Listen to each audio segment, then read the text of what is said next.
Good morning, my brothers and sisters. Welcome to episode 31 in the book of 2 Corinthians. We are doing episode 31, which is going to be chapter 9, verses 6 and 7. Now, that is a famous verse. I'm going to read it right off the bat after I tell you the title. Today is, "Oh, for the love of God."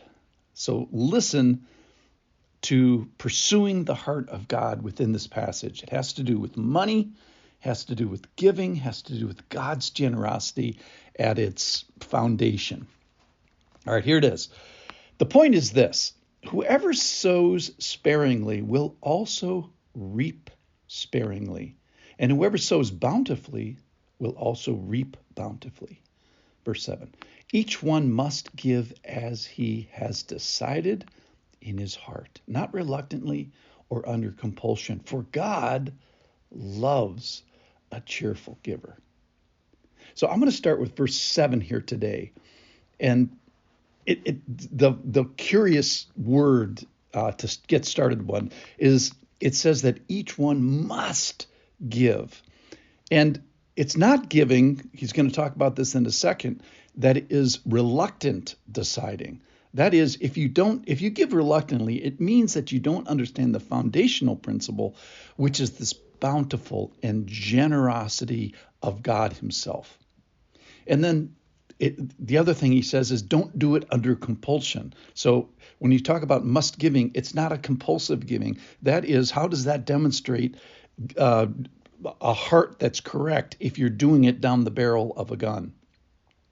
And how would that demonstrate the generosity of God? It means if you're giving reluctantly or under compulsion, it means you're not understanding the generosity of God. Okay. But it is a characteristic of God that God is generous, and he's already acted, and he's already been generous, and this is our response. So Paul has talked to the Corinthians already. He says, look, I want you to be ready, and you are ready, and you have been ready, and you have been willing, and now I want you to make it real. I want you to, the test is, the proof is in the pudding here. I want you to demonstrate and declare that you understand this concept. All right, so what's the concept? The concept is purposing in your head and purposing in your heart. It says, verse 7, each one must give as he has decided. And where do you decide? You decide in your head a little bit, but here he says you decide in your heart. I love this because it's a decision of the will, of the intellect, if you will, but it's also of the emotion, the seat, the soul, the true essence of us. So each one must give as you have decided where? In your heart. So the big point today is using the decisions and the volition and the movement of my heart, as demonstrated in generosity, to get to what? For God loves a cheerful giver. It's getting to the heart of God. This passage tells you, ladies and gentlemen, what God loves. Now, some people say, I've heard, that you can't please God. Well, it's almost like people who say that don't read the Bible. This seems to be very clear to me, without argument, that if you demonstrate generosity and the understanding of generosity where in your heart, you will pursue the heart of God. It says God loves a cheerful giver. God loves you doing this area right. Now, in the Corinthian, he's already talked about their zipper and their pride and their eyes and their hands, and now we're going to talk about their wallet. And I think it says here that you can thrill God with your decisions and actions that you make in general and in other topics. But today it's about the heart of God and your heart. And what kind of love are we talking about here? So this is the agape love. And this is used of a godly love. That is how God loves Christ. It's this cherishing, highest level of love.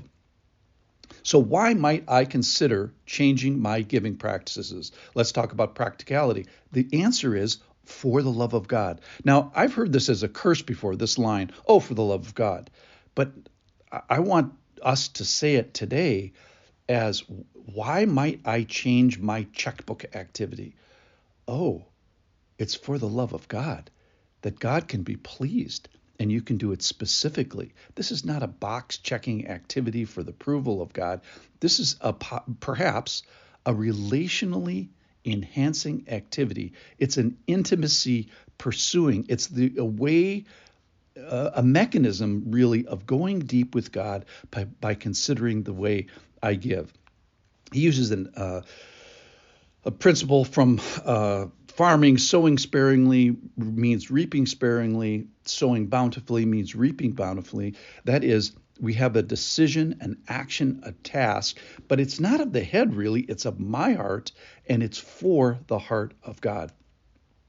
So I decide in my heart to pursue, if you will, the heart of God. So that's how you get to the must giving, is that it's the key, it's a key to this relationship. So the key to God's heart is the decisions I make in my heart. It's the highway to the heart of God, the love of God.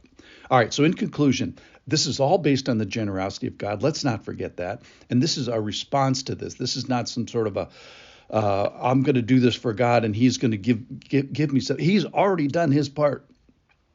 And our demonstration of it, our testing it in our checkbooks, is the evidence that we understand it, that we actually get the actual generosity of God. So we must give, but not under compulsion, not reluctantly, not of some reluctant will. It's an open heart of mine that seeks to get to the open heart of God. So I want to change our understanding of the phrase, "Oh, for the love of God." So why would I give? Why would I be more generous? It's for the love of God. It's a way to tap into God's heart by deciding in my heart. So, in conclusion today, we are using my heart for giving, as a pursuit, as a passion for the pleasure, that is, for the heart of God. Oh, for the love of God. Thanks for listening.